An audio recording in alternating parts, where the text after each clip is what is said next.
Welcome to our Inclusion and Community Empowerment Day, day 3 of our WAVE Tech Center launch.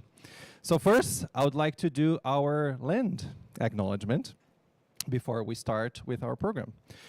So we want to take a moment to acknowledge that we are on the ancestral and traditional territories of the Blackfoot Confederacy, made up of the Siksika, Piikani, Amska-Pipikani, and Kainai First Nations. The Yithika, Stoney Nakoda First Nations, comprised of the Chinook, Bearspaw, and Good Stoney First Nations, and the Tsuut'ina First Nations. The city of Calgary is also homeland to the Métis and to the Otipemisiwak, Métis Government District 5 and 6. We acknowledge all Indigenous people who have lived and continue to live here on Treaty 7 land. As we embark on our technological endeavors with this center, we recognize that our work is not merely about technical advancement. It is about responsibility.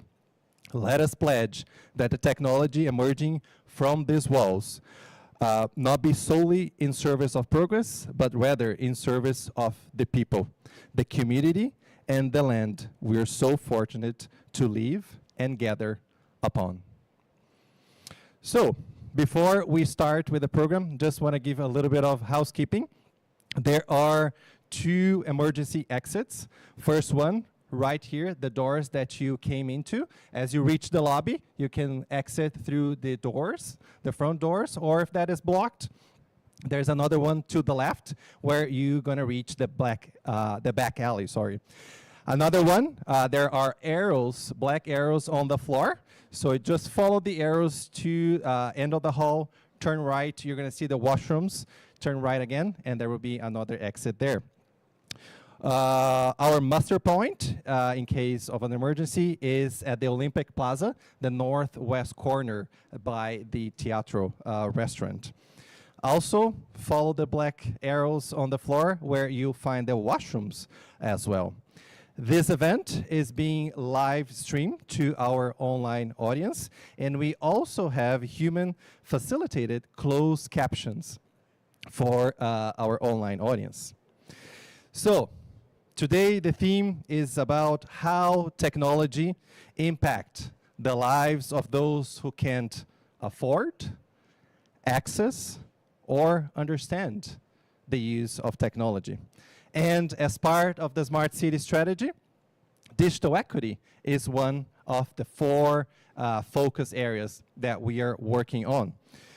And as we know, digital equity is about addressing and working towards removing the barriers of the digital divide. And 4 pieces of that puzzle of the digital divide. First is about accessibility, how information, online services, and access to the right hardware is for those that cannot have it. How can they access there? Affordability, we know the prices of internet, computers, and how can we make that affordable? Digital literacy, how can we have folks navigate safely on the internet, and also the sustainability. We know that the pace of technology is increasing, and how can we keep up with that pace? And digital equity is ensuring that everyone can connect online the way that they want. It means giving access to technology and information necessarily to fully participate in our society and our economy. And why? Why should we care all about this? Why we're spending some time together to talk more about it? Because we know that connection is what makes our neighborhood strong. But a lot of that connection happens online. And this, as we know, can be hard for some people to access. So we want to make our lives, or the lives of Calgarians, better every day by helping everyone get the tools, skills, internet they need to get online the way they want. I want to give a shout out to Aaron Rutten, who led the design and development of our digital equity strategy. Together with research, with our partners, we have a path forward which the city can help make their life better every day for those who are impacted by the digital divide. And also another shout out to Aaron and Ross, who are doing some great work in our affordable hardware access program, where we give laptops, computers that are being recycled here at the city for those that are impacted by the digital divide. So today, we will enhance our understanding on the digital divide and what can and has been done to support those experiencing inequity. To start off, I would like to invite Steven from Inclusity to talk with us. Come on, Steven.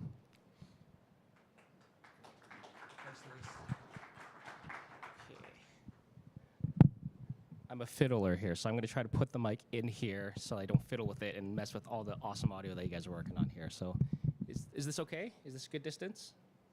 Good. Perfect. Okay.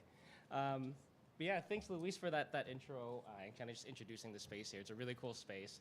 Thanks for coming by at 9 in the morning on a Wednesday to come participate on this. And I know we've got some audience online as well. So yeah, just appreciate everyone's time to show up and kind of be a part of it and kind of just hear about all the stuff that that Luis is alluding to, that the city's been working on with Aaron and Ross. And I'm happy and excited and to share about some more of the stuff that they've been working on with other community partners and just community members as well. So I'm Steven. I'm one of the co-founders of Inclusity. And we're really here to kind of share and talk about, encouraging you to work and consider the humans that are going to be interacting with the technologies and the designs that you guys might be working on in your day-to-day lives here. And so Luis kind of talked a little bit about this. Most of us in Canada have pretty easy access to technology, to be able to connect to the internet. Most of us have the ability to just be able to connect with the internet and other resources online without too much of a hassle. But some of the things that we wanted to focus on this conversation here today was really around the words most and the word people. We're really tailored and really kind of trained to have this maximizing mindset, right? So really around, how can we have the most savings? How can we have the most impact? How can we have the most efficiency out of the things we do and the things we design?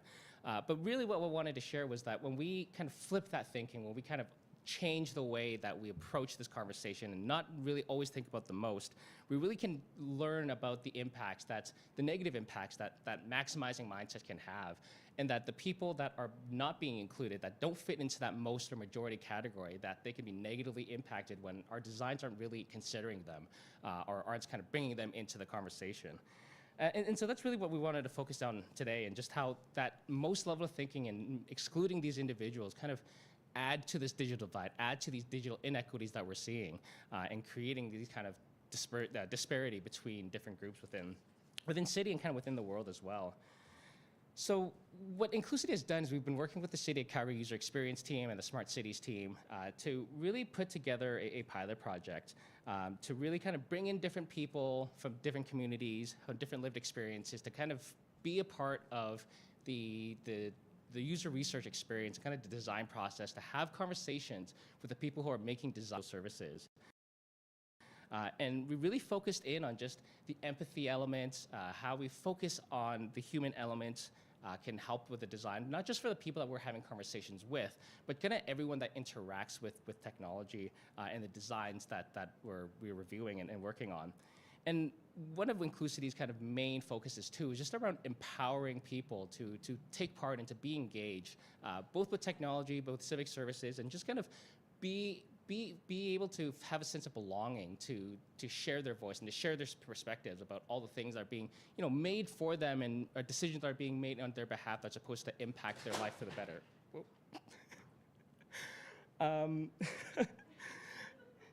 Sorry, just technical difficulties over there.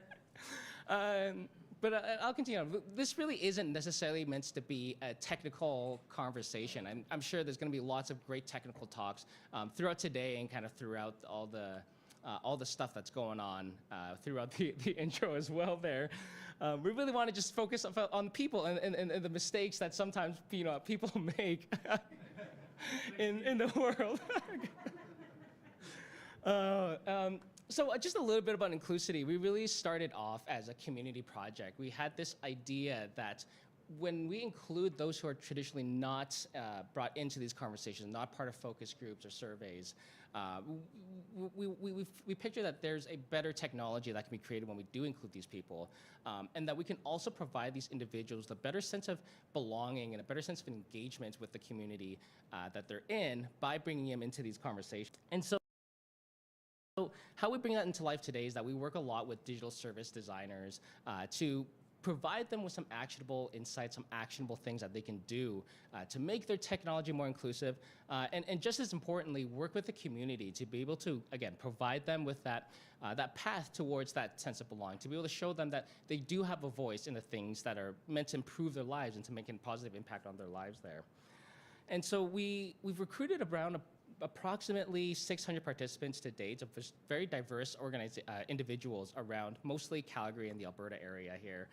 And they're all very motivated to kind of just share their lived experience, to share their perspectives in life, and just, again, feel like they have that voice to be able to make a change and make a difference in the designs that are being made around them and just decisions that are being made for them.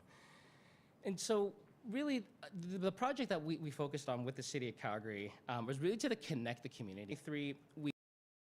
We received some funding from the City Equity Program to do a bit of a pilot project to focus on some of these community groups and these individuals who, again, were traditionally underrepresented in a lot of these testing and a lot of the design work. And so we worked with individuals like newcomers to Calgary in Canada. We worked with the elderly population, and we really wanted to kind of just have the ability to learn from these individuals, to be able to connect from these individuals, to be able to hear from them as well, and just focus in on the issues that kind of are created when we have unusable tech overall for these groups, but how it also impacts the broader audience as well. And we also really wanted to focus in on something called human-centered design, where we put the human at the center of whatever it is that we're designing, whether it be a service or product or whatever it may be. And really, again, this is with the lens of how can we take these steps to include these individuals so that we can help reduce the digital divide or approach that problem, that issue. So with the project last year, we recruited around 30 different participants, again, from these varying different backgrounds, and we were able to test approximately 7 different service lines within the City of Calgary. The City UX, City User Experience team was really great at being able to work and identify with different sectors and groups within the city to kind of identify what service lines would be suitable for this kind of work and which ones would be interested in this kind of research. And then we also kind of focused in on just the cultural and the lived experiences of these individuals here. And something that we kind of just overall learned was that the cultural impact, the cultural context has a great impact on just how someone arrives in front of the service, how they perceive what it is that's being on offer, how they kind of perceive what's being communicated to them, and just how they think about what the service is and how they would go about using it. And so the city really focused in, the city user experience team really focused in on the user research side of things. So they put together the test scripts, they put together the test plans, they generated the questions, they worked with the service line owners within the city as well, and were kind of that key stakeholder with them. And Inclusity really focused in on just being an advisor, kind of using our past projects to kind of inform some of these conversations, and inform the designs that are going on, and kind of just be a part of this discussion. But more importantly, our focus is really on being able to connect with the community. So because we do this kind of work on a day-to-day basis, our kind of focus is really being able to connect with different communities throughout Calgary and Alberta as well. We're able to kind of leverage these connections, leverage these conversations and these relationships that we have to bring them into the conversation and to have these conversations with city designers who might not necessarily have the opportunity to do this outside of this context and outside of this project. And Inclusivity also focused on the compensation of things as well. Like we always value the time and the perspectives and the willingness of people wanting to share their values and their perspectives. So we want to make sure that's compensated fairly. And we also are very intentional about removing any barriers that might come about. So whether it's if they have to physically get to a location, or if there's accommodation costs that might prevent them traditionally from being a part of this, we want to make sure that we remove all of those barriers for them, and just to make it so that it's as easy as possible for someone to show up if they want to show up and they want to participate and they want to share their perspectives here. And so we really worked, this collaboration really worked, how allowed us to kind of work directly towards having these digital services be a little bit more inclusive, help the service designers have a kind of tangible approach towards making their services more inclusive and not just having it be a goal or an idea that's on their, on their metrics, on the scorecards, or whatever it might be. But we gave them a really tangible way to say, hey, here's how you can make your service product more inclusive of certain groups or certain individuals. But also interesting enough on the participant side, when we had conversations after the fact with some of the participants, they were excited to share that they felt like they were excited to be a part of it. They felt like they're engaging with the city. They felt like they were able to have a voice and have a say in some of the things that are meant to improve their lives and impact their lives. And being able to be a part of that really gave them a sense of engagement that they otherwise wouldn't have experienced there. And so one of the key findings that I think I wanted to share here today that might be broadly applicable to a lot of people here today is just around the words and the phrasing that people used. So because we did work with some individuals whose English was not their first language, or just their cultural context and understanding of English is different than most of ours might be here today,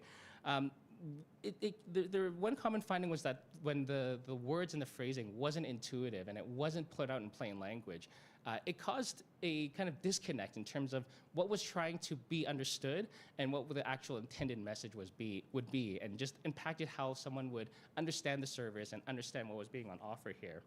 So if just to kind of create an analogy here, if you were to think about some of the common phrases that you might use in day-to-day, in your day-to-day life, and you ask a 9-year-old of what that would be or what that would sound like, you might get a very different response, right? Like if you ask a 9-year-old, what does butterflies in a stomach mean? Or, to finish a sentence, the early bird gets the blank, you probably get some wild answers that might not, fit into what you traditionally would think about. And then if you were to put all of this context and all of these phrases into Google Translate and having to have it spit out, like you're gonna have probably a few barriers and layers of barriers that kind of prevent you from fully understanding this. And we totally acknowledge that having simple language and having intuitive language isn't easy. And it definitely is a lot of effort trying to make it so that it's easily understandable. But what we noticed is that when we do that and we do have that, we put in that effort and make those considerations, it not only helps improve the understanding of those who might not speak English as their first language, but even just those who actually do understand it. There was just less of a burden to be able to try to understand what was being communicated, what was the service on offer, and just how they're expected to interact with it. And so this year, we're focusing a little bit more on the physical tool side of things as well.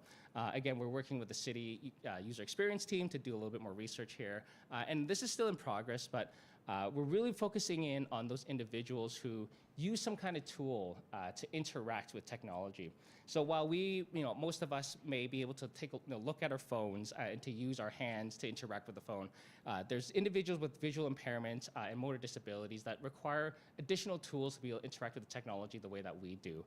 So whether it's, for example, a screen reader, or sometimes there's physical devices that they use to kind of interact with a phone, it obviously has a severe impact and has a big impact on how they interact with the service, with the digital service, and just whether or not the digital service is designed to interface with that and to work with it, again, may contribute to this digital divide and might separate them from being more engaged, or just exclude them completely from being able to use the service.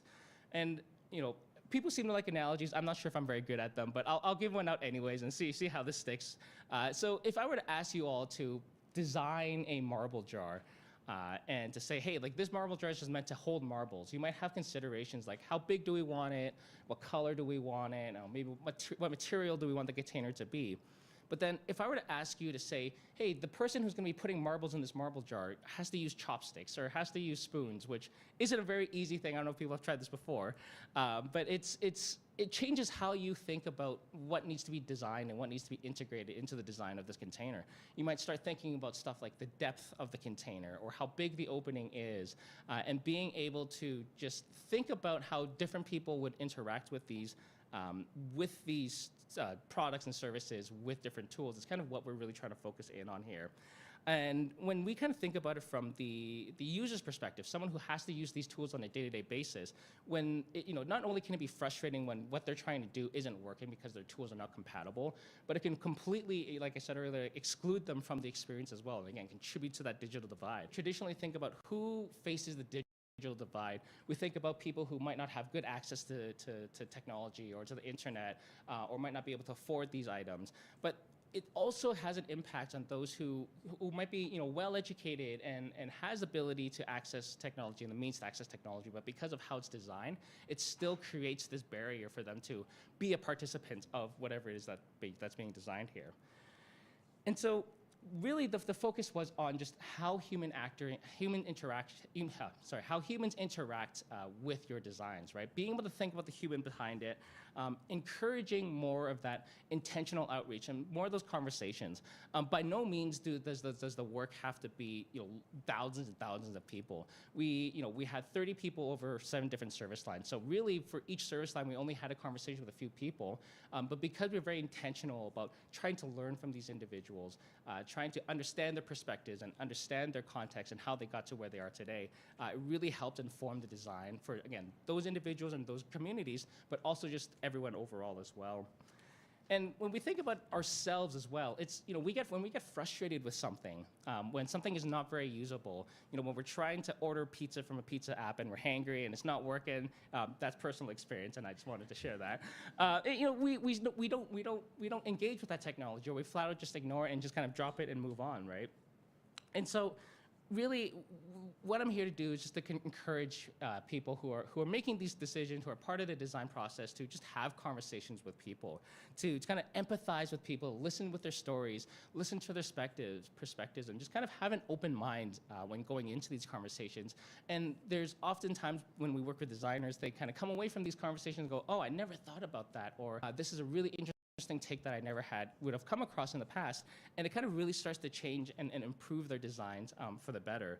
And so if there's nothing else to take away from this conversation and this talk here, it's really just about, picture the person, the individual that's going to be in front of your service instead of the design that you're putting forward. How did they get here? And it's not just about logistically, how did they physically get in front of your product, but just throughout their life, what are the life experiences and the cultural context that bring them to be in front of your application or your technology today, and how that might impact how they might interact with what it is that you're designing.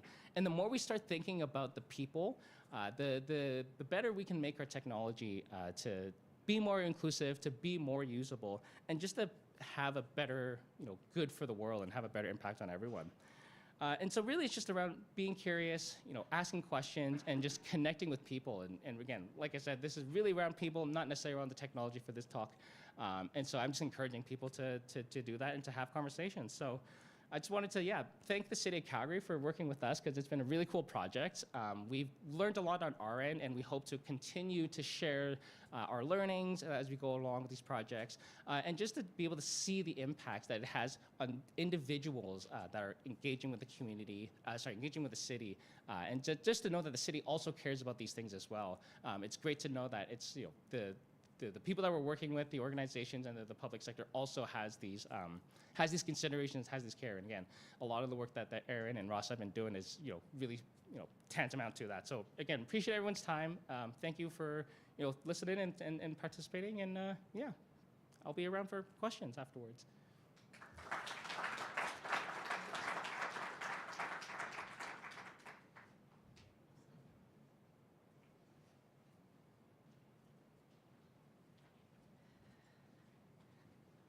Can you guys hear me if I don't hold the mic?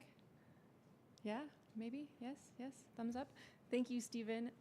Before I invite our next speaker up, I'm Erin Rattan, for those of you who don't know me. I think most of you do. I work on the Smart Cities team. I was brought in to build our digital equity strategy, and I'm now working on an ATSC 3, so Advanced Television Systems Committee Protocol 3, or ATSC 3, also known as Next Gen TV program for the City of Calgary. And you might wonder, like, why am I talking about something to do with TV? We're looking at, when we talk about ATSC 3, we're talking about things outside of the television box. So the city's not particularly interested in becoming a broadcaster and delivering television content, but we are interested in some of the things that this technology can do that will help improve the lives of our communities and our surrounding communities. So. Really, when it comes to connecting with technology, we're at the point in advancement of tech where it's become more of a need to and a basic human right rather than a nice to have, those connections. And in building our digital equity strategy, I had the opportunity to speak with close to 300 Calgarians in over 140 conversations, so some of those being small groups, some of them one-on-one. And almost everybody that we spoke with in those conversations had at least one barrier to accessing technology. So they were experiencing barriers of the digital divide. So whether that was the wrong device or the wrong number of devices to service the needs of their families, maybe it was a lack of internet connection in the home or an unreliable, unaffordable internet connection. And sometimes it was missing the skills to be able to connect online safely and trust the sort of content that they were seeing. This is a problem for folks in Calgary and in our surrounding communities. So when we're looking at ATSC 3 and this broadcast technology, we're looking at data casting, so the ability to deliver content to folks. And while it doesn't solve all the problems of the digital divide, it does give us an opportunity to make a huge impact on some of those issues like lack of connection to internet in the home or perhaps the wrong device to be able to get content and some of those privacy and security issues that we're seeing. So it lets us get information to people in places that are right now hard to reach. And even in Calgary, we know we have some of these challenges. It might not seem super obvious for us to be talking about education and the ability to get educational content in an urban setting like Calgary. But we also know that in the past year, I believe it was roughly 30% of families chose to participate in virtual classrooms rather than sending their kiddos in person. And we also know that there are people that didn't have access to internet connections to be able to choose that option. So ATSC 3 lets us deliver content to people, and you're going to hear all about this from Eric in just a minute here. So we're really excited to talk about that tech and let you know a little bit about how we can help connect our families and homes. So I'm going to invite Eric up. Eric's the founder and CEO of the Information Equity Initiative, which is an international nonprofit organization that's working to bridge the digital divide for communities that lack access to the internet. They're partners with some television stations, and they're looking to reimagine how television spectrum can be used to deliver some locally curated digital resources to homes and facilities. So Eric, come on up and tell us all about it.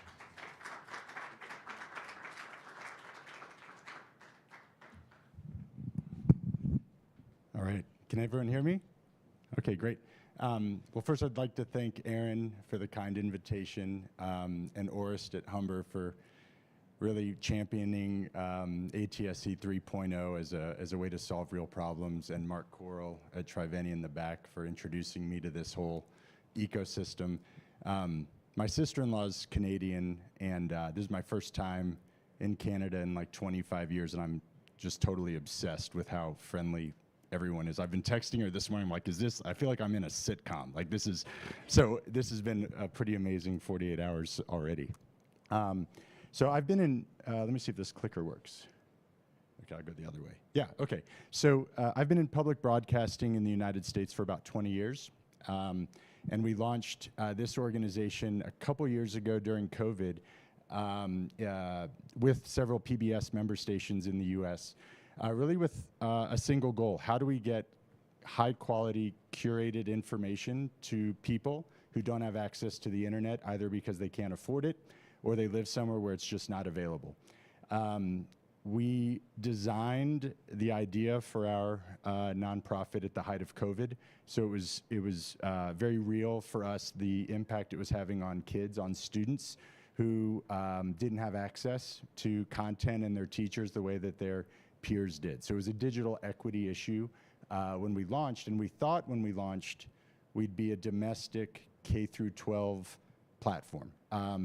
And now, as you'll see throughout the presentation, in just 2 years, we're seeing this kind of rapid proliferation of use cases and places around the world that are asking for this service in directions that we never anticipated, but it's been great to kind of follow along in that ride.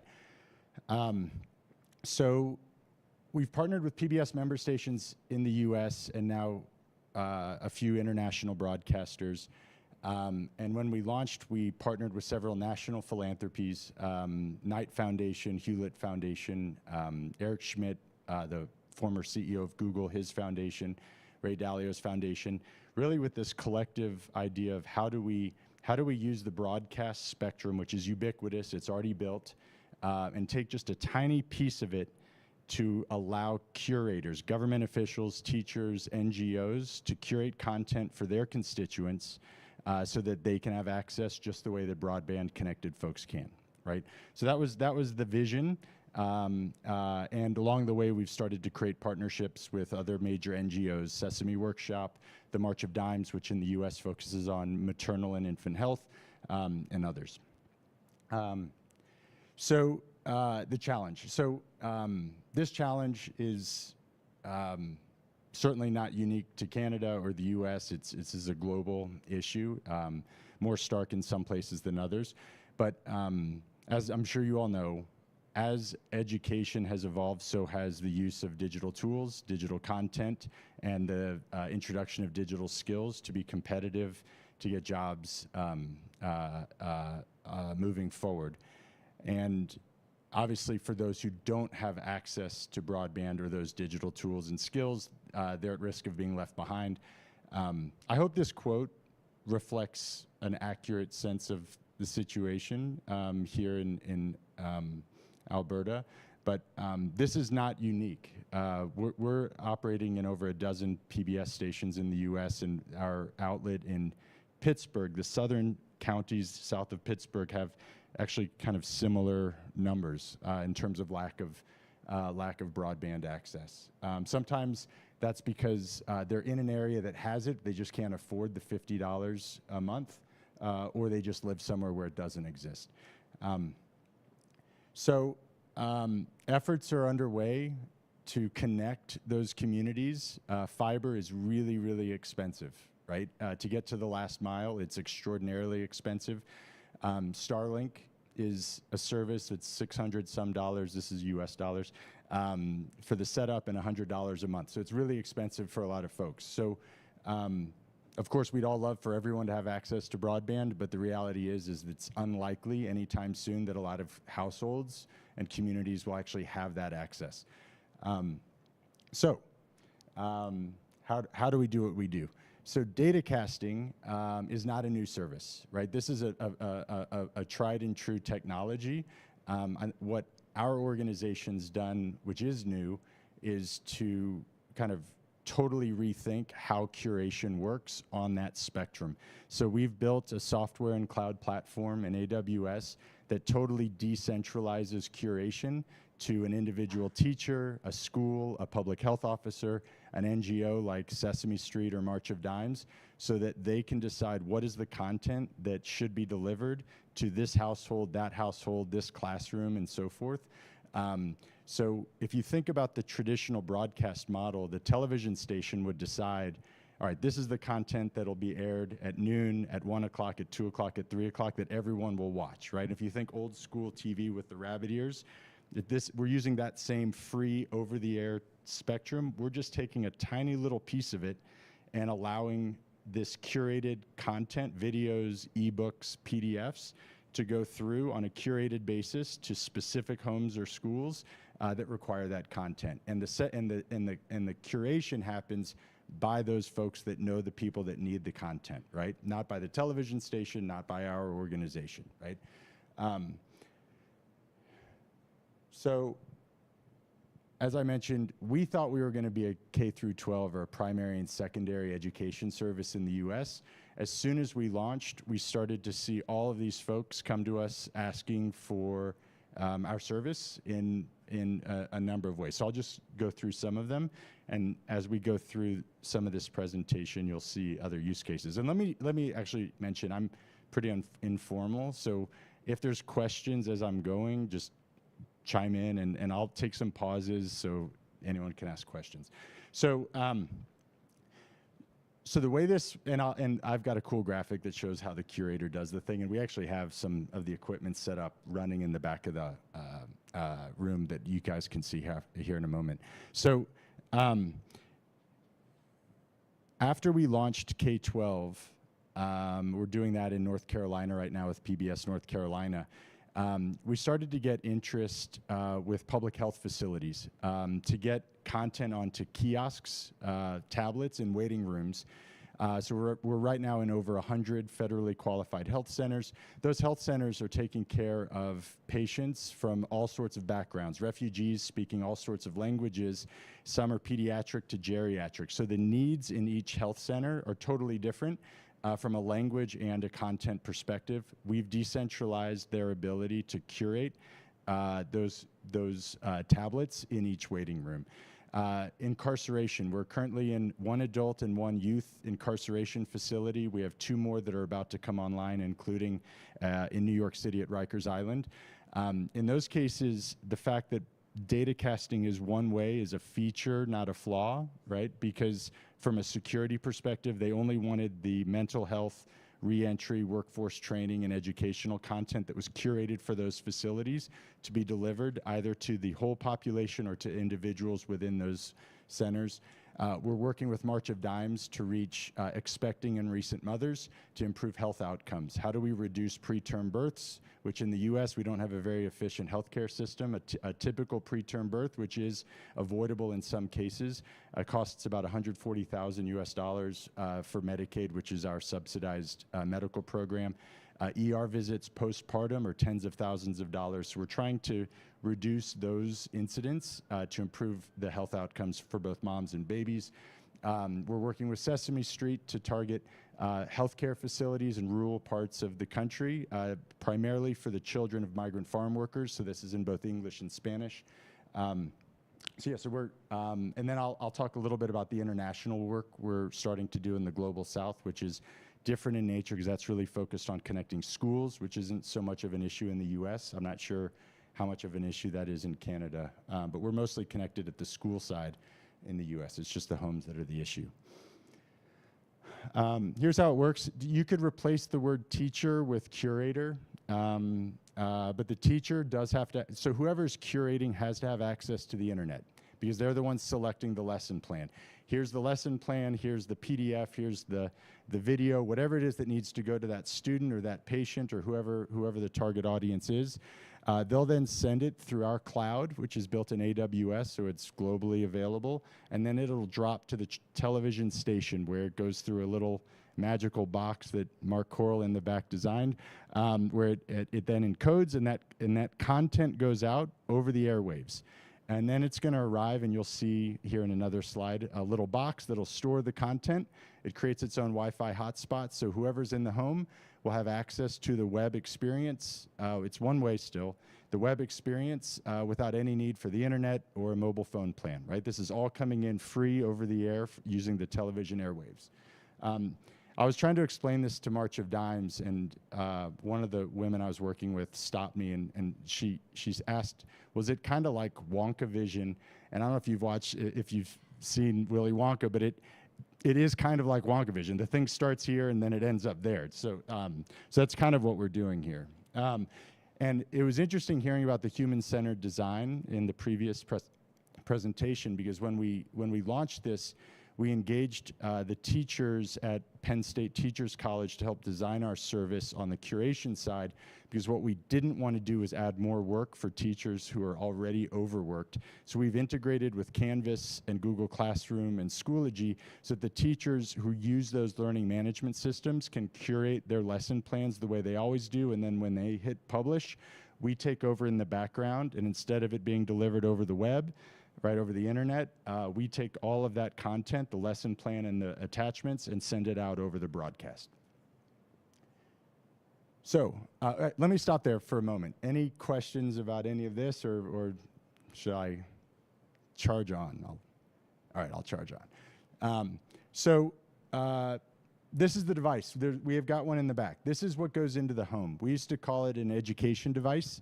When we partnered with Sesame Street, they said it would be a lot cuter to call it an Eddy. So we now call the education device an Eddy. So the Eddy, it just plugs into the wall, and then it plugs into a little antenna that mounts to a window. And that's it. So the Eddy is always listening for content that's been curated for that specific house, right? The way we've designed our service, it's pretty awesome. Let's say we were doing this across a whole province.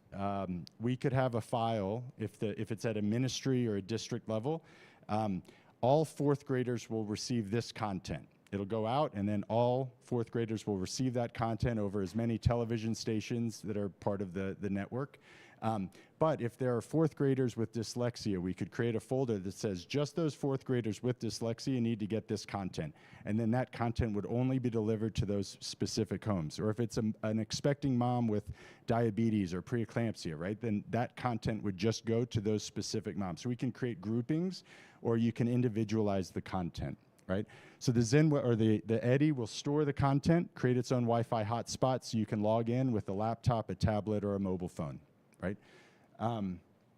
Pretty straightforward. And we can manage it, so it'll never be full. We can take the largest files out, the oldest files out. So there's always room on the Eddy, and multiple members of a family can use it. When we're operating in a school or an incarceration facility, we use the Edward. The Edward's the adult version of the Eddy. In Rio de Janeiro, they call it the Eduardo. It's the exact same concept, but it'll allow hundreds or even thousands of concurrent users to access that content all on an individualized basis. But same setup, doesn't need the internet, doesn't need a mobile phone plan. We're just using the television airwaves. This is kind of what our kiosks look like. These are on carousels, so that are all locally curated. So you could imagine this not only in a public health facility, but at a bus stop, at a homeless shelter, at a community center, where it's locally curated, so you'll have an image, a video, an image, a video on a rotation, as many of those carousels as are necessary. We've had commercial broadcasters in Jamaica ask, well, can we traffic commercials into the carousel so it's an ad-supported public service system? And absolutely, so that those are all things that can happen. So this is kind of like public signage in places where people need access to content. You could imagine a shelter during a major storm where people would then be able to get access, because our infrastructure is high power, high tower. That means it's rugged, it has backup generators, it's got guy wires, so during an emergency event, it's very unlikely that it'll fail. During Hurricane Helene that just came through the US, the PBS stations all stood, right? Over 1,000 mobile network towers went down. Television doesn't go down very rarely does it go down. And this is the way we're doing our work in Brazil and Jamaica, and we're now speaking with the World Bank about doing something like this in northern Nigeria. This is where if the kids don't have access to their own devices, their own laptops and tablets, we're pairing our Eddy with a projector, right? So that is the lowest cost way to get the maximum number of people to be able to have access to the content. In Rio de Janeiro, the project we'll be doing there, we'll have one Eddy in a closet, and then we'll have a cart. And the cart will pick up the content with a projector and can go classroom to classroom to project the content. There's 26,000 public schools in Brazil without internet. And we can reach just about all of them for just several $100s. And now all of a sudden, every day, there's fresh content being brought in through the television spectrum. This is a bit repetitive because we've talked about all these use cases, but just to kind of emphasize, we could have teachers or public health officers sending content to individual homes with incarceration, mental health, reentry, workforce upskilling, educational, college coursework. Content into early childhood centers, content into public health centers. Oh, that didn't come out. That's a little grainy. But with emergency alerts, we can not only can alerts go out in advance of a storm, but we could also send information after an emergency. Where to find water, right? Where is their shelter? When will an evacuation order be lifted, right? And that can be targeted with ATSC 3. So we can do it to an individual neighborhood or an individual home, an individual zip code, right?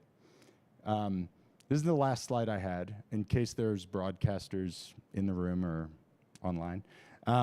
So what we're seeing is broadcasters are giving up a little bit of their spectrum, not much, maybe 5%. So it's pretty modest in the US. There's plenty of spectrum per broadcaster, and I would suspect that that's true here. So it's an under-leveraged community or public resource, right? So the broadcaster can be as active or inactive as they would like. The most inactive or lean back role would be, all right, sure, you can have this 5% of the spectrum. You'll pay me a little bit of money or however much money for access to that spectrum, and they won't do anything else. And there's a revenue implication involved with that. In some cases, with our partner in South Carolina, that PBS station, they see this as a core part of their public service. So they don't collect any revenue in exchange for the spectrum that they're using, right? In some cases, the broadcaster produces content in furtherance of that public service, right? So they would be paid just like any content producer for that content. We're seeing increasing interest amongst philanthropy, multinational development banks like Inter-American Development Bank and the World Bank, and then a few different, both UNESCO and UNICEF, who are interested in this. So there are grant opportunities as part of this, because we're now transforming a broadcaster whose typical role had been a transmission of linear content that's ad supported to now playing a role in direct service to a community. How do we improve maternal and infant health outcomes? How do we improve education outcomes, right? And so there's a philanthropic or grant support for programs like this. And then the last is just the project management. The station may be, so for example, when we work in a facility, we typically use a rooftop antenna, not a window mounted, because the reception's better. So in that instance, the station's engineering team might be asked, can you install some of these rooftop antennas? So there'll be a project management support cost to do that sort of work. Okay, I think that, yes. So that's all I've got.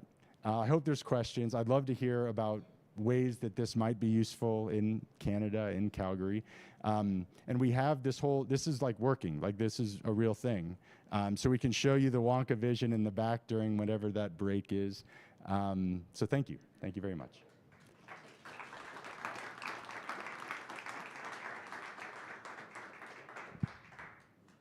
One question I had is, how, if a person's context changed, like something in their, like a new, they ran into a new disability or something like that, how would that recognize the change in content that might need to go to them? Like, how do you update their context, I guess, or how would they ask? Sure. So the question was, if an individual's situation changes, like they all of a sudden have a new disability is what was, okay. So our system would never know that. And that's what I kind of love about the system, is that it's rooted in local communities where there's someone responsible for whomever is receiving the content. So if it's a teacher, a public health officer, it would really be up to them to know, all right, that we need a new type of content for this individual based on their particular needs.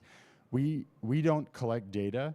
The only data we collect is the model number on the bottom of the EDI and a username. That way we can target content, but we don't collect any other data about the users. So that's really handled at the local level. How movable are the Edward kiosks? So I work with community associations, and I just like the idea of something being a platform of educational services. How would that translate to moving it from a community association to a community association, or to a community center like Vivo? So yeah, it's a great question. So the EDI, you'll see it in the back. It's like this big, and so it would just need to be plugged in, like unplugged, and you take the little window mount antenna and then plug it back in, and you'd be fine. So it's super portable. The Edward, it's also portable, but that'd probably be overkill because it's a bigger setup. So depending on how many users are using it. It moved from my office in Princeton to here. Yeah. Very On movable. On Sunday. Yeah. Also, what's the like the frequency of updates or the lag that maybe people have for that content? Like with an emergency, would it be 10 minutes behind? Would it be a half hour? Would something things are changing frequently? So I'm going to give you kind of a basic answer, and if you're really technical, I'll hand that off during the break. But for a small piece of content, it moves really fast, right? It's not instant, but it's pretty close to instant. And if any of you were here yesterday, you saw the demo about the emergency alert about a fire. Like within a second, you can have an emergency alert out, right? But if it's an hour-long HD video, right, depending on how much pipe the broadcaster opens up, it's kind of physics. The more pipe they open up, the faster the file will go through. The smaller the pipe, it just takes longer, so it might go overnight. But once it arrives at the eddy, then it's Wi-Fi, so it's lightning fast. There won't be any buffering because it's already stored locally. Think of it as like a public service DVR that can be updated hourly, right? But if it's a really big piece of content, it just might take longer to get there, but once it's there, it's super fast. Is it the technology system, like with the Eddy and the curators? My assumption is it relies on the curators who are local to kind of understand the needs of the groups around them in that area to determine the content or appropriate needs to deliver, right? Is that how the human actors working with the Eddy system work? Totally. So it can be national. So the Ministry of Education could say, we want all third graders to get this literacy or numeracy content. So it doesn't have to be local, but it can go all the way from the national to like a district level or a school level or a teacher level. So our system, the database, allows for that sort of flexibility. So yeah.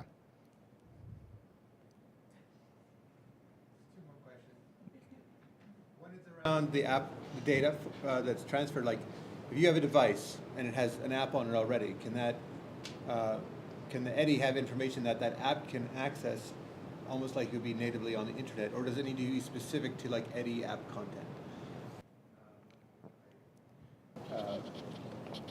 If that came across right or not? Yeah, so I'll repeat it back in my own non-technical way. So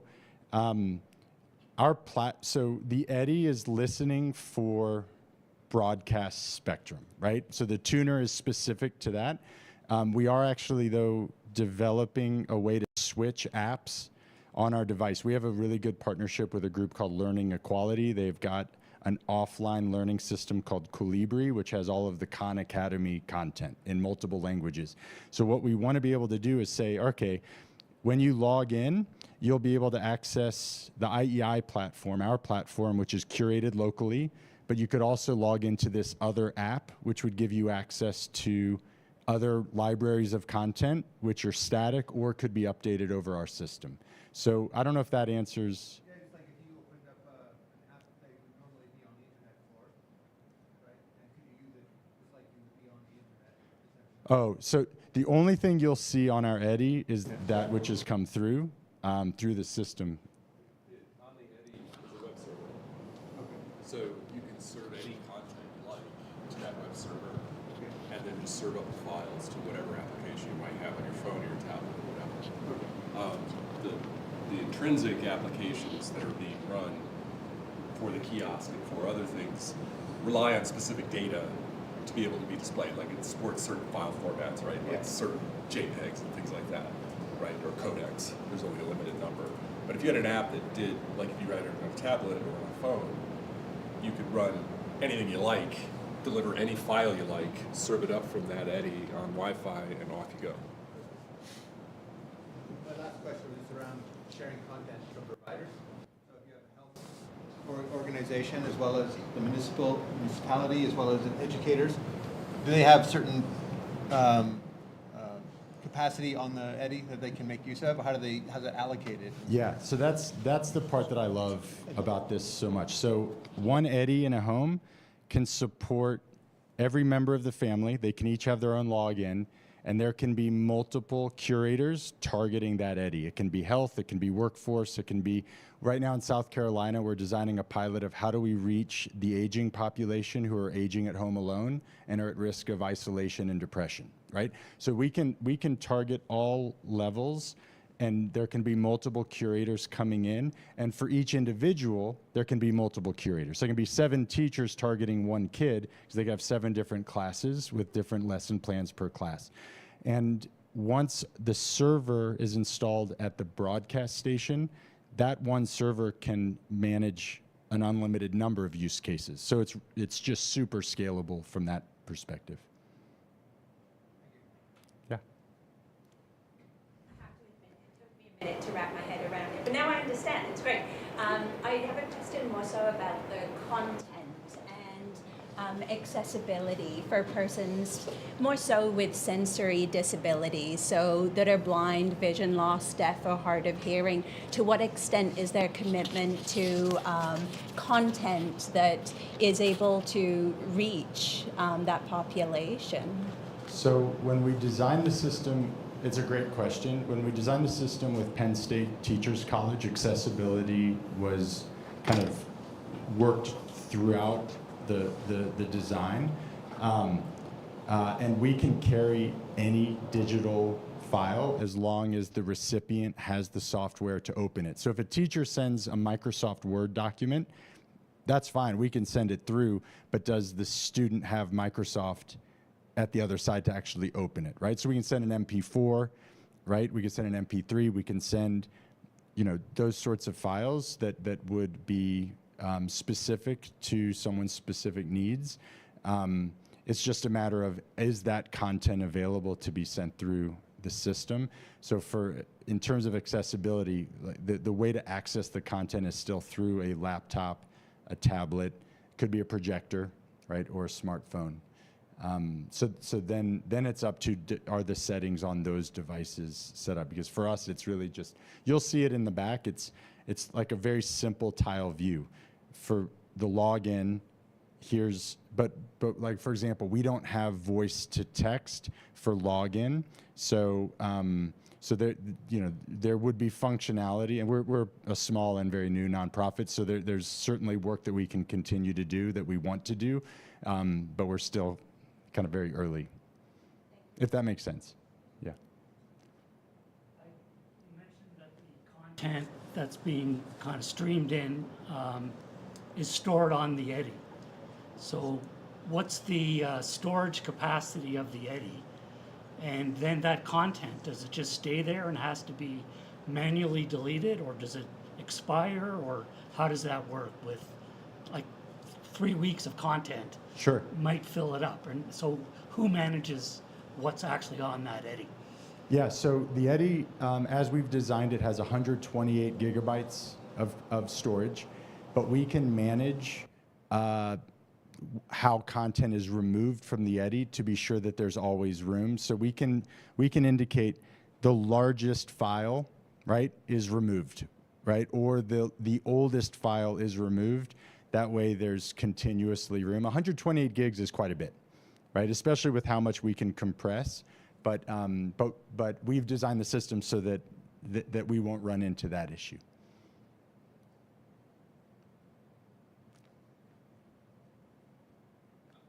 For context, Eric, the Edward is made for a larger facility. How large is its storage? It's whatever's needed. So we could do terabytes, like for Rikers Island in New York City, that prison, there will be 5,500 concurrent users on their tablets streaming video. So we'll need a lot there. But it's just a matter of buying a more powerful server. Yeah. What I would love to know is, how do people here envision being able to use it? You know, for us, we have colleagues that work from home out of Morley or out of our First Nation communities around the city where internet can be a problem. So I would love to hear how people in the room are envisioning using this technology.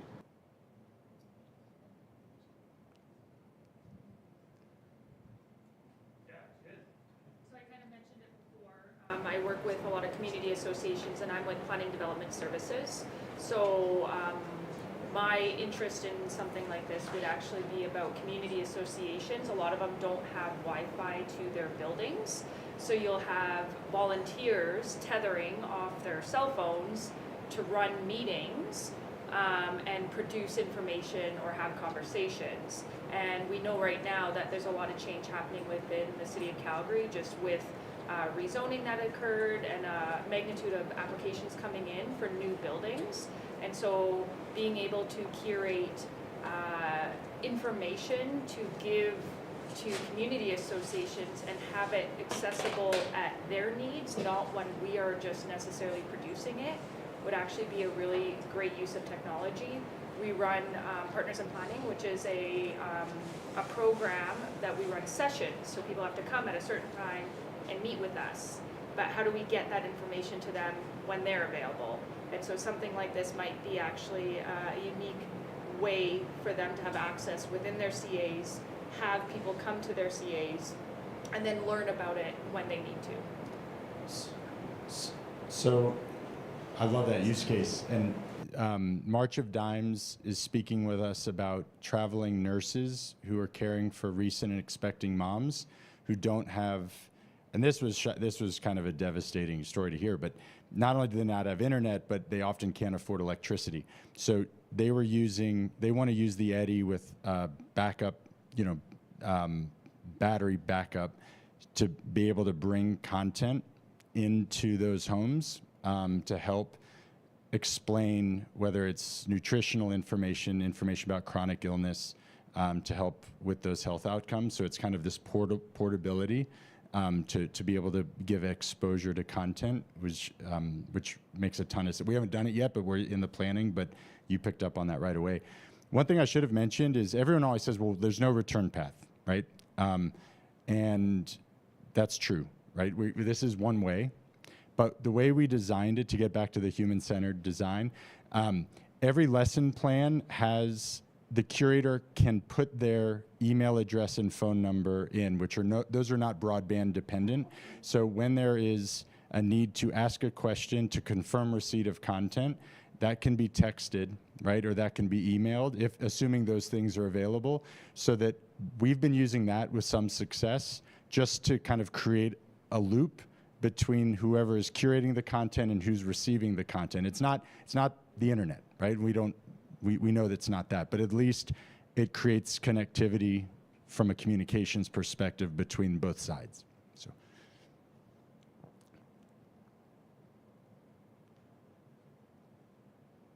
Okay. Another one idea is that for just public information on the web is just kind of, we're trying to go towards more personalized content, right? So, or contextual information. So if you're in a certain neighborhood, you might be able to access, here are the events, here's the construction that's happening, and those kinds of things. So if we could use this kind of technology as a way to deliver that to folks who can't get to it otherwise, so it's available to all and help with that engagement within the community. That's another idea. One more. Why? So my name's Brittany Vine. I work at United Way of Calgary, and we have a whole bunch of different projects where I could see the use case. So this is really exciting to hear about. We have a team that's working with some rural communities right now on solving problems that those communities have identified. And one of the big pieces is like, how do we start to do information kiosks in our community? We also have a team that's working on like cross-province initiative on helping seniors age in place, and how do we bring wraparound supports around those seniors. So yeah, I mean, I just think it's exciting to think of the different ways that this could be used. So, thanks for sharing. Great. Love it. So going forward, who should we be chatting with here if we've got ideas and we'd like to explore this further? Aaron, all right? So make sure before you leave, you reach out and get a hold of Aaron, and we'll go from there. Okay, thank you, everybody.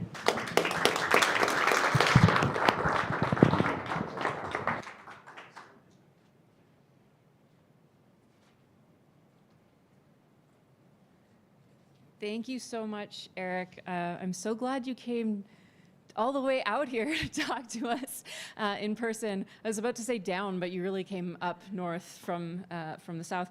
So yes, thank you again. And folks, do go to the back and check out the Eddy in action. You can poke through some of the different lesson plans and see what it looks like there. You can also talk to some of our experts from Humber College, who we have a research collaboration agreement with to see how some of this works, as well as Mark Corll from Triveni. And is Vlad's here as well today, and Chris. So we have some of the brains of this technology in the room here today. So if you do want to know a little bit more about what the potential is for this application or other applications, or how we're able to make this work, please do go to the back by our big ATSC 3 What Is It sign and have a chat with those folks, and they can give you all sorts of information. So we're going to move forward. We have another speaker here. Well, they're not physically here. They weren't able to make it, unfortunately, just due to the emergency events happening down in the south. So they still wanted to be able to give you some information. So they're joining us online. But to give you a little bit, while we're connecting them, to give you a vision, Eric had asked what some of the ways we see using this technology in the room. And so education is one application. One of the things that we're also looking at here as a really big picture, so we're talking like 10, 15 years in the future potential of this, is because it does have the ability to target different types of devices, anything with an IP address, we can send communications to. So if you can picture driving down the highway, so you're on Deerfoot, you're driving 110 kilometers an hour, and you see the speed sign, it starts to flash, and your speed sign shifts down to 90. So we're looking at variable speed signs now. At the same time as you see that speed sign shift, you have an alert come across your navigation system in your car that tells you there's a collision 10 kilometers up the road, and it suggests an alternate route for you to take. As you're going off your alternate exit, you see those speed signs flash again, and they shift to maybe, say, 60 kilometers an hour, and you can hear sirens of approaching emergency vehicles, but you don't get caught up in a jam. So because we can target multiple types of devices, anything that's IP-based, more or less broadcast is device agnostic for this. We do have the ability to do some things like proactive traffic management. So we can send an alert to your phone, to your car, to a speed sign, anything with an IP. That shifts based on the situation. So if we think of this in a large scale of an emergency, like a massive flood that we saw a decade ago now. Oh, hi. Mute me. So something like that massive flood, or even our more recent water main break, we can send alerts simultaneously to signage that we have around the city, to mobile devices, to computers, and to televisions that provide vital information to our communities that they might need. So things like evacuation routes, boil water advisories, shelter in place, whatever the situation is. And it allows us to have some more flexible and accurate communications in the events of emergency. And it also lets us mitigate some of the misinformation that we tend to see with emergencies and communications that are more of a broken telephone sort of string of travel. So with that, Ed Czarnecki, or Dr. Czarnecki, he's the Vice President of Global and Government Affairs at the Digital Alert Systems. So this organization is one of the leading providers in emergency information solutions for broadcast, cable, and for government sectors. And Dr. Czarnecki, he really drives the development and adoption of advanced emergency alerting technologies and some of the public warning and emergency communications. So we're really excited to have him with us virtually to tell us a little bit more about how ATSC 3 and broadcast technology can be supporting communities during emergency situations. And so I think we've got you online, and I'm going to pass it over. Thank you very much. And hi, my name is Ed Zarnecki, and I do apologize for not being able to be there in person. I had to fly down to Florida on some personal business to help clean up after the multiple hurricane events down here.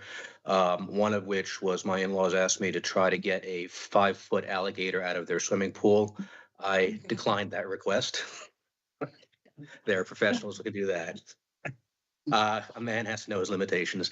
But what I want to talk about today is two topics, some of which is probably overlapped with things you've heard already.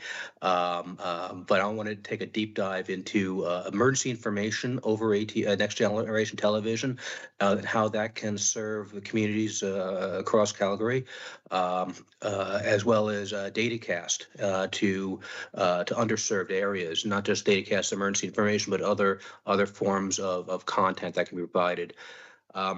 If possible, I'd love this to be an interactive presentation. That is, if somebody has a question as we go along, I know there's a formal Q&A at the end, but as we go along, please flag one of the moderators and interrupt me. And we can take an even deeper dive to different topics that you may have questions on.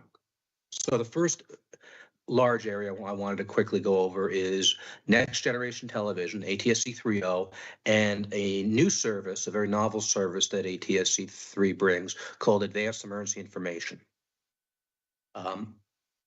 To go forward into advanced information, I think we need to go backwards a little bit and talk about what we have today in Canada with the Alert Ready system, with Palmerex NAD, the National Alert Distribution System, which we've been working with my company has been working with since the beginning of the system. The bottom line for classic emergency alerts, as you use them today, is that they remain the same in ATSC 3.0. They can remain the same. The same equipment requirements that CRTC has outlined, the same display requirements that are in the common look and feel guidance of the Public Alert Warning Group and Working Group and SORM. So for a broadcaster, for a local emergency manager, that part of the universe stays the same, or could stay the same. But Next Gen TV and EAS is still basically limited to broadcast immediate alert messages, leaving out this whole universe of urgent but lower priority messaging and informational messaging that public authorities and perhaps even broadcasters might want to serve their audiences, their constituents with.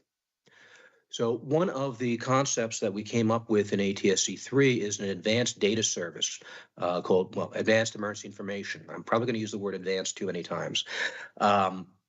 This is a data service that applicates an action or a feature on a next-gen receiver and the broadcast application on that receiver.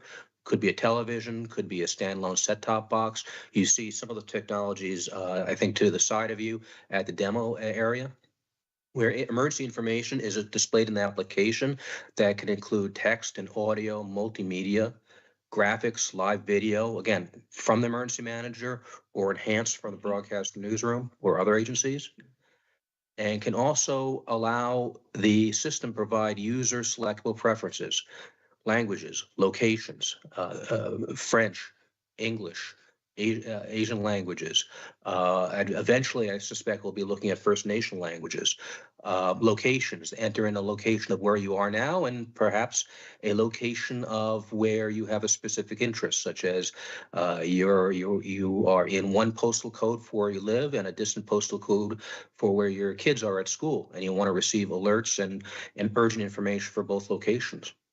Audience, the users, the audience can opt in and out of various categories like languages or specific alerts.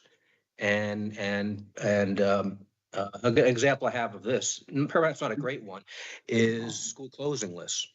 And this is not information you would put necessarily in Alert Ready, in the public alert system. Broadcast immediate wouldn't have a list of 30, 40, or 100 schools that are closing. It neither has a priority and it also is a message that's way too long for that type of service. So you can serve that kind of information in various formats with advanced emergency information. But the audience can choose to opt in or out of such information. If you don't have kids, you don't like kids, your kids are out of school, you don't have to receive school closing messages that, at least down here in the US, end up in TV as a never-ending crawl on the bottom of the screen. And for parents like me, you sit there, and if your school ends with the letter Z, you could sit there for 15 minutes waiting to see if your county school has closed. Geo-targeting. Another feature of advanced emergency information is to get alerts to those where the alert is relevant and avoid over alerting people that are not relevant to the message. Right now, geo-targeting could be possible via SGC code or postal code. We're looking at additional options to geo-target by other criteria, such as a polygon. Draw a polygon, and those coordinates would allow receivers that have GPS capability in it, or an app that has GPS capability in it, allow it to really hone in on an alert to people, perhaps in a couple of city block radius or several, a fraction of a mile radius. So again, this is a massive advance over emergency alerting today.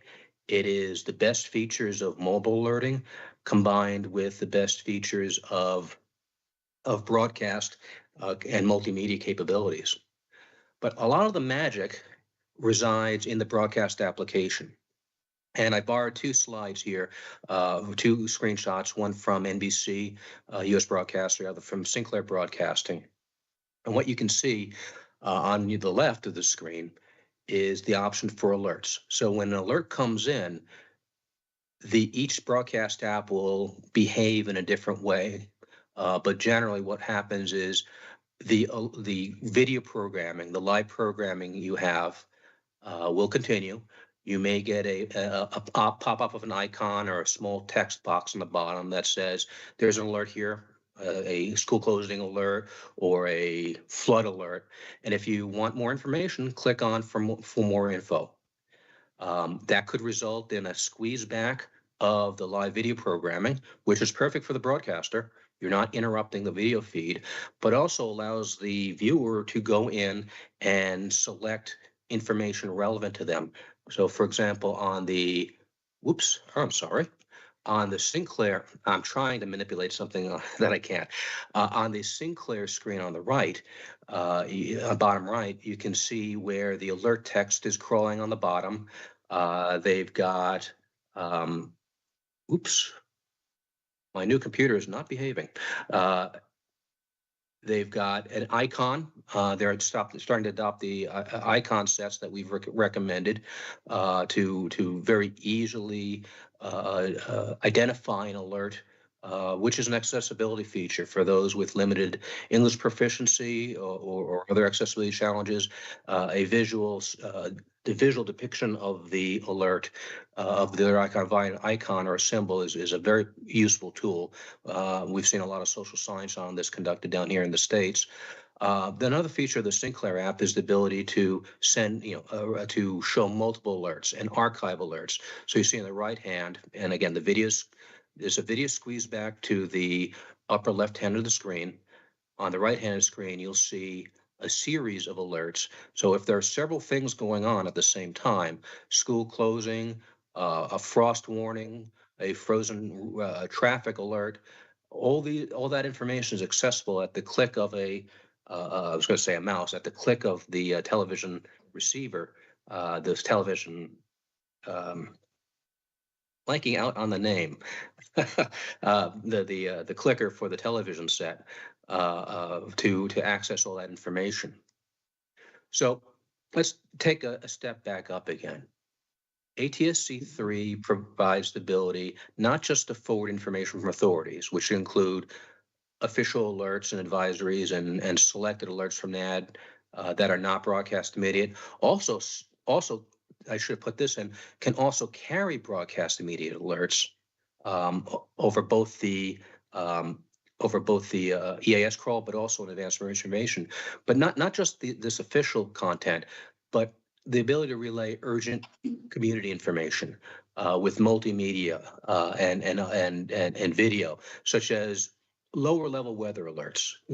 Something that's not a broadcast media alert.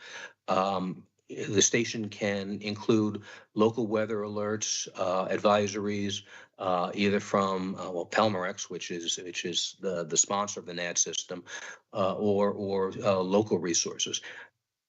Send out detailed information on local traffic emergencies, geo-targeted warnings about emergent traffic situations, wildfires, evacuation information, where to go, where not to go. We mentioned school closures, and other vital community information, even as simple as government offices closing early.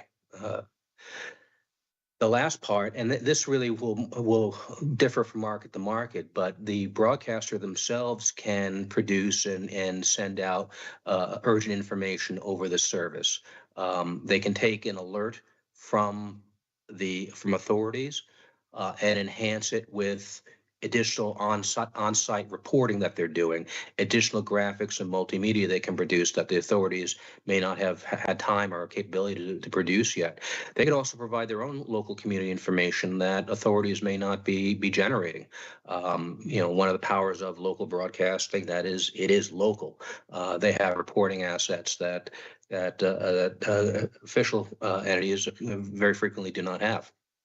So bottom line is advanced emergency information is really a merger of certain types of news and public information and certain types of emergency alerts. It goes way beyond EAS as you've seen it today in Canada. And this is one depiction we've came up of where advanced emergency information lives. And basically, it's everything from EAS, including EAS measures and AEA, all the way up to news reports that are urgent and targeted and actionable. And I think those are the three ways we put it. If there is something that is targeted, actionable, and urgent, you can put it into an AEA message, whether it's the government or a local government, national government, or the broadcast community themselves.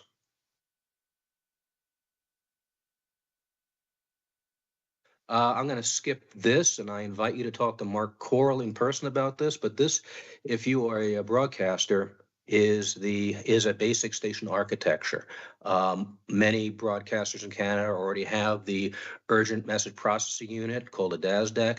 Our partner Treveni does the function of taking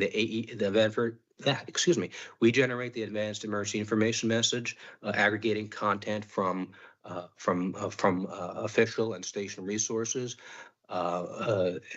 Treveni system like Treveni inserts this into the low-level service, out into the ATSC gateway, and over the air and broadcast. I mentioned this this LLS.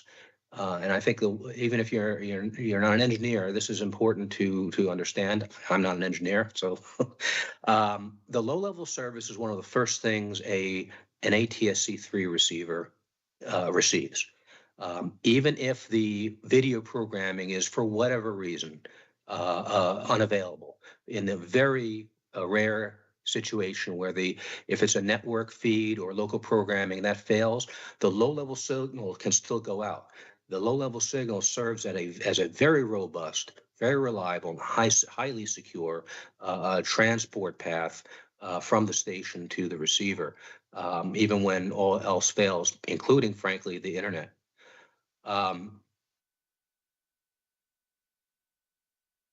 Let's see. There's a lot of text here, but let me try to highlight the basic themes here.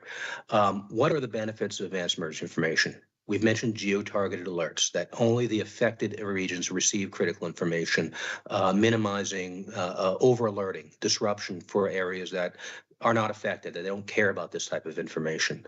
Multimedia, video, audio, maps, and text. If you think of a missing child alert that RCMP or Calgary authorities may send, That'll just be text over mobile phones or over conventional EAS. But via this service, you could also send out graphic of the victim child, the missing child, the suspect, the license plate, the vehicle, and so forth. In a wildfire scenario, an alert may go out over alert radio or the local Canadian Calgary system, but this capability would allow the transmission of evacuation maps, real-time status updates of where the wildfire zones are, where the evacuation routes should be. Interactive features. One of the neat features of this is that viewers can interactively access all the type of multimedia I just mentioned, enabling them to make quicker, more informed decision-making during a crisis, especially when, for example, internet is out or unavailable. You're broadcasting the type of information that is absolutely critical, but we've seen this in the United States where there's a hurricane, down here where there's a hurricane or a wildfire or a flood situation. The internet is one of the first things to fail. And if you're counting on people to get this type of information, this kind of multimedia information over an internet-based system, that can be a real challenge. And we'll take a detour and talk a little bit about this when we get to talking about data casting. Finally, accessibility. One of the things we've baked into the advanced emergency information is the ability to support multiple languages, selectable multiple languages, text to speech, ensuring that emergency information reaches diverse audiences across language, disability, or cultural barriers. And again, we've been supporting French and English with local French translation internal device French translation for 10 years in Canada already. One of the things we'll be likely adding, depending on local market requests, is additional languages. As well as beginning to investigate First Nation languages. In the U.S., we've got requests to support Hmong and Somali. We've got German, Italian. I've started putting in a Polish and Ukrainian module for certain communities here in the U.S. And we are beginning to look at Native American Navajo, the Navajo dialect, one of the Native American tribes, at least in audio format and potentially in using Latin characters, Roman characters for the textual equivalent. So that is, let me take a break and take a quick and catch my breath. But that is the concept of advanced emergency information in a very brief nutshell. It's a very powerful tool to get urgent information of all manner that wouldn't necessarily appear in EAS to the public over transmission media that is not susceptible to internet outage, is much more robust in the case of weather or other emergencies, and it is highly secure, much less susceptible to man-in-the-middle attacks than anything over the internet. From there, we turn to the broader system. That is one service application in ATSC 3, Advanced Emergency Information. That is, very sensitive keyboard here. Just one service. Another service is data casting. And basically, an ATSC station, a television station, digital television, can serve, think of it as a terrestrial satellite system. And I think Eric probably covered a lot of this in his presentation, but I'm going to dig into additional use cases where this highly flexible and configurable data transport can provide robust transmission to fixed and mobile devices across the region. High data capacity, true broadband transmission capability, scalable to multiple requirements at the same time, multiple use cases at the same time. Different applications include public safety, providing supplemental broadband into the field. I believe the guys from Device Solutions are there with Triveni, showing one such case where a pager can be, a digital pager can connect to a traditional cell phone.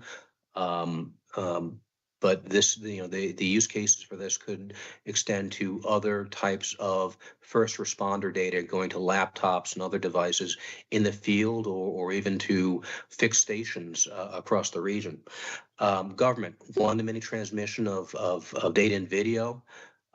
Education, which I'll hit lightly because I think you just had a presentation on that, but delivery of educational materials in a broad area, and then a whole variety of commercial uses for data distribution for commercial applications. In the U.S., they're looking at supporting digital signage.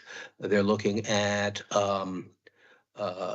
remote updates for electronic vehicles or for soft-based vehicles. So instead of having to connect your car to a Wi-Fi area to get a car update, the car manufacturers can push updates to all cars across a region. They're looking at telemetry and other data applications. Digging into a few of these things, data casting for emergency services, ability to deliver critical information. I talked about the multimedia aspect of this, maps, live incident video, blueprints, to first responders real time, even in areas with limited and no internet connectivity. P24 and mobile cell phone handsets for responders are ubiquitous. They're a great tool, but there are times in the field when you are looking to relay a significant amount of data into the field or from point to point that is not appropriate for systems with less bandwidth like mobile, but especially P24. Disaster recovery. That's another area that's unfortunately very keen in my mind right now, where internet systems and many wireless systems are out of commission. We still have significant cell phone outages in areas in Florida and Western the Carolinas, and we're getting in a state of having to rebuild the mobile phone infrastructure because the towers are actually down or flooded out. So the ability to supplement that with the data broadcast has already shown to be a very significant use case. Another use case is the ability to distribute information. I should just say public alerts, but any type of information to highway signage, VMS, sirens, PA systems, connect intelligent transit systems to remote digital signage in the field. Now if you think of getting one of the challenges may be getting real-time text contents, even video for digital signage to one of these platforms that are down the road, not convenient for internet access. Well, right now your options would be a wireless system for narrowband data or a satellite system, with a true satellite system, which is significantly more expensive than a datacast option. The ability to distribute urgent information to schools, hospitals, transportation hubs, stadiums, public places, etc. Just the ability to provide a ubiquitous transmission system for broadband data is again something that public safety and public service entities are increasingly taking note of.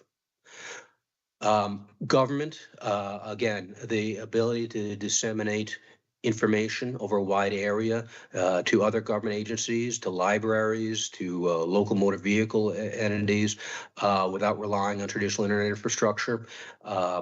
Distance education, whether it's formal or even workforce training from a government agency or private entity. Hospitals providing workforce training for their practitioners, all can be supported in with this type of platform. Public health information. I'm just laying these things out to get thinking going here. This is a massive broadband pipe. We could fill it with tremendous amounts of content, health alerts, and health information, especially distributed to rural or underserved areas, transportation and traffic management. Again, I talked about connecting this potentially with an ITS system, agricultural data. sending real-time data on weather patterns, crop conditions, market prices, helping the farmers and the farm workers make better decisions in areas that, in many cases, have limited internet access, especially into the field where they may be working. And then one other one is critical infrastructure monitoring, where real-time data can be transmitted across the region about energy grid performance, pipeline status, water systems, et cetera. So I've condensed a lot, but this is really just a teaser, if you will, to get some discussion going on how data casting could be used in Calgary and elsewhere, and also advanced emergency information. Get a conversation going on how advanced emergency information could be integrated between public agencies in Calgary and broadcasters. Again, I think it was Aaron has said, these are things that could be 10 years down the road, could be less on the consumer side. But in terms of data casting, the ability to stand up an ATSC 3 station doing a B2B, business to business, or G2B, government to business model is something that could be attained in the very, very near future. So let me stop there. I've probably run amok and run out of time, but let me turn this to the audience, see if you guys want to challenge my thinking, if this fits Calgary, if I bored you to tears.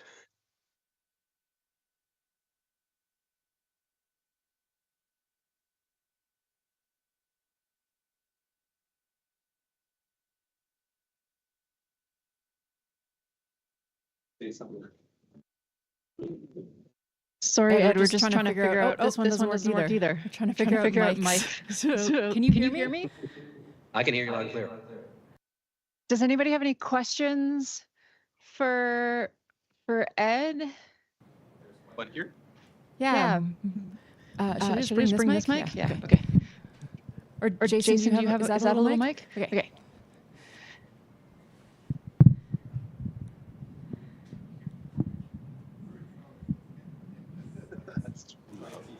Can hear you. I was just wondering about augmenting existing like mobile devices that like when things like cell networks go down, you need some sort of a receiver on those for this then too, right? And are there devices that do have that already, or would it be that manufacturers would need to have this ability? So like in the other presentation, we talked about like essentially people getting access to this content that don't otherwise have access to the internet. But in cases where on devices where people normally have access, but then that access goes down, is there another way that this could augment that, or would it require always separate devices in a sense? Now, be very candid about this. Right now, we'd be looking at a companion device. Device Solutions has theirs, I was showing. Several other manufacturers have companion devices, which range in prices, in quantity between $100 US and $200 or $300 US. I can't speak for everybody, but that's the pricing I'm seeing in general. These would connect to a mobile phone via Bluetooth or other means. There are companies, one in India specifically, that is rolling out a mobile phone with an ATSC 3 chip on board. But that's, speaking from a U.S. perspective, where I've had most of the discussions, the cell phone industry has a bit of a challenge with ATSC 3 because it brings their data outside the walled garden. So to see ATSC 3 chips in cell phones, I think is going to be a little bit farther on until there is market demand for it, to let the industry break down that walled garden. But we'll see. But I'll be more conservative about it. But I really do think inevitably you will see integrated ATSC 3 capabilities on board a cell phone the same way there's integrated Wi-Fi capability on a cell phone. So Murray, if you want to look to or everybody who's in the room and can look to the back, and maybe Jason can point a camera there. Mark does have a device plugged into his phone that will allow the phone to receive ATSC 3 signals. There also in the back is one of the pagers, so similar to if for anybody who was here yesterday that Red talked about. But we do have a pager that's can be used or was prototyped for first responders for them to be able to receive information. And I don't know, do you guys have that little companion box with you as well? No. But what Erica's or sorry, what Ed is talking about is just essentially a little box, and the box is the receiver, and then it Bluetooth, same idea, Bluetooth to your phone and allows your phone to receive ATSC 3 signals. That's what's available right now. But, note in general, there are receivers available that connect via HDMI and Ethernet to a TV. RJ45 to a TV. There are devices that will connect to a tablet or a laptop, and via Bluetooth, via cell phone.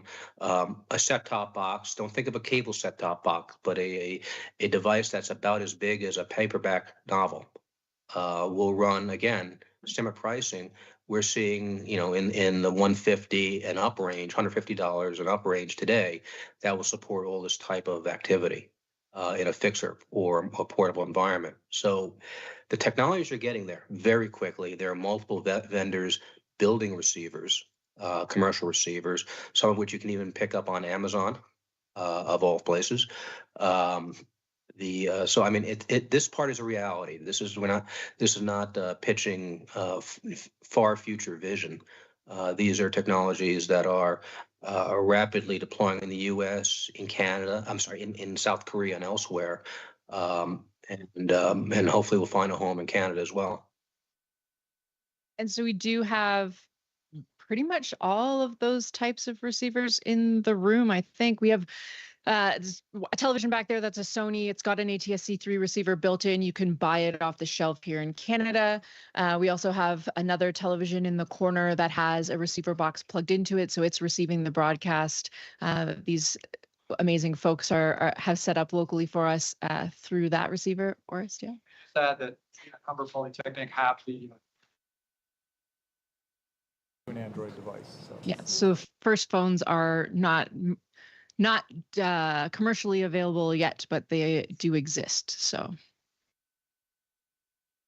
that answer your question, Marie? Yeah, I just kind of wondering to make it more universal and those other use cases where we don't already have a specialized. Yeah, it's coming. But if you look at ITS, billboard signage, that type of thing, there are receivers that can, again, in that low price point, that can forward the data, the video to the target platform. So, if you compare that with the cost of a VSAT dish and an IRD, it's a fraction of the cost.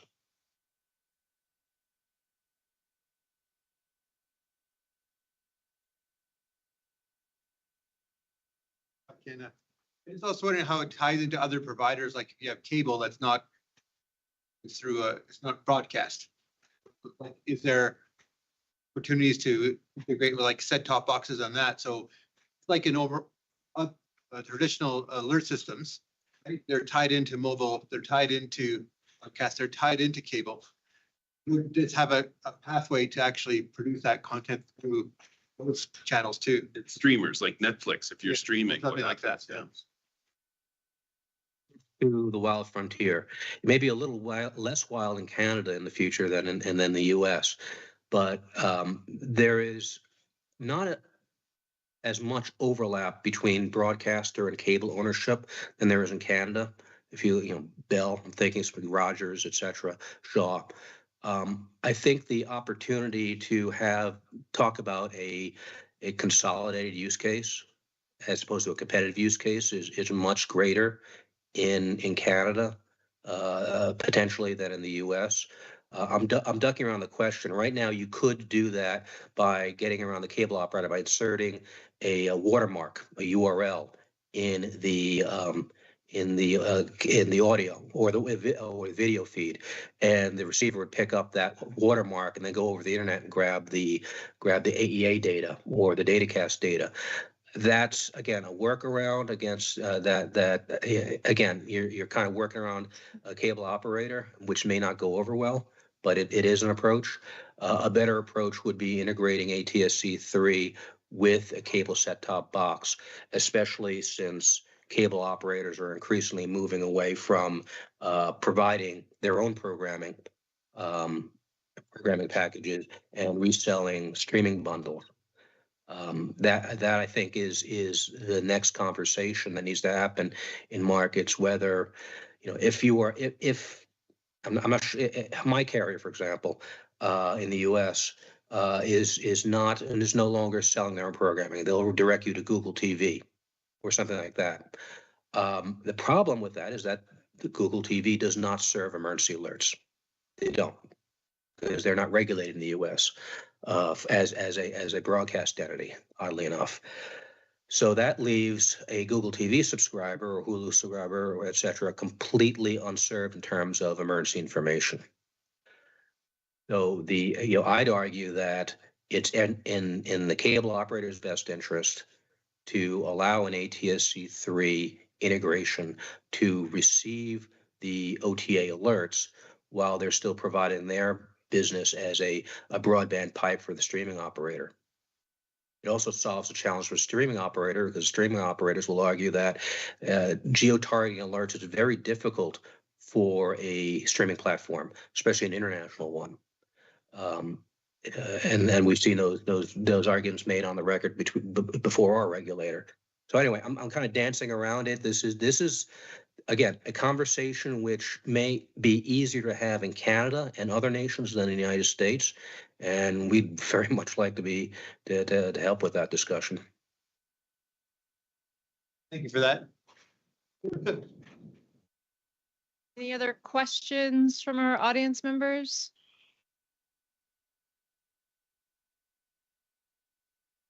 Well, thank you so much, Ed, for joining us. Sorry we couldn't have you in person, but glad to have you virtually.